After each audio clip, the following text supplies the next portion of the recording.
Hello everyone, welcome back to Agnicart. This video tutorial is going to be about how you can connect your socials to your store page. So you can go down to settings and you can see an option called social. If you click that, it will ask you the URLs of all your social medias. So you can go to your social media page, copy your social media link and paste. Similarly, for every other page, you can copy,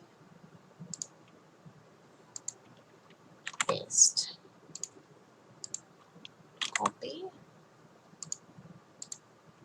and paste, and now you can save.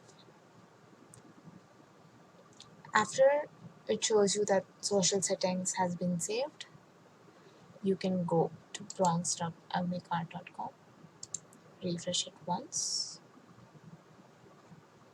and you can see that your socials have been connected to your store. So if you click, that social media page will open up. So this is how you connect your social settings onto your store page. Thank you for watching.